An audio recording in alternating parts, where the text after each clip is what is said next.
రాష్ట్రంలో మాజీ సీఎం జగన్ తుగ్లక్ పాలన సాగించి మళ్లీ విద్యుత్ ఛార్జీలపై నిరసనలు చేయటం హాస్యాస్పదమని ఒంగోలు మార్కాపురం ఎమ్మెల్యే కందుల నారాయణరెడ్డి అన్నారు.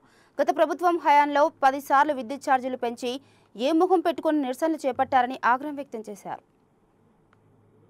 విద్యుత్ ఛార్జీల భారం తగ్గించాలని రోడ్డెక్కి ధర్నా చేయటం ప్రారంభించారు. నేను ఒకటే అడుగుతా ఉన్నా, మీకు ఎక్కడ సిగ్గు లేదయ్యా? 6 నెలలు కాలేదు, మీరు అధికార దాహం ఇంకా మీకు తీరలేదా?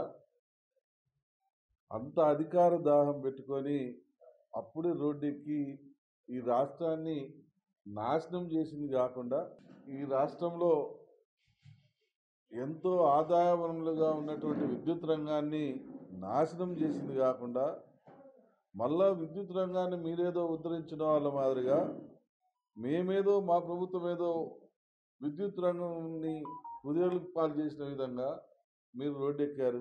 మీకు ఏడ సిగ్గు లేదని నేను అడుగుతా ఉన్నా. ఒక పిచ్చి తుగ్లక్ పరిపాలన మరిపించారు లాస్ట్ 5 సంవత్సరాలు. ఒక పిచ్చి తుగ్లకు తీసుకున్నటువంటి నిర్ణయాల మీద ఆ పిచ్చి తుగ్లకే మళ్ళీ ధర్నాలు చేపిస్తూ ఉన్నాడంటే ఇది ఎంత దుర్మార్గమో దీన్ని బట్టి అర్థమవుతా ఉంది. తాను పెంచిన ఛార్జీల మీద మళ్ళా తానే ధర్నాలు చేపించడం, 10,000 కోట్ల రూపాయల భారం అనేది ఈ విద్యుత్ ఛార్జీలపై ప్రజలపై పడిన మాట వాస్తవం కాదా? అసలు విద్యుత్ రంగాన్ని సర్వనాశనం చేసింది జగన్మోహన్ రెడ్డి మీ ప్రభుత్వం. ట్రూ అప్ ఛార్జీలు వంకబెట్టి ప్రజల మీద భారం వేసింది కాకుండా మళ్ళా ట్రూ అప్ ఛార్జీలు వసూలు చేయమని డిసెంబర్ నుంచి వసూలు చేయమని ఒక జీవో ఇస్తారా?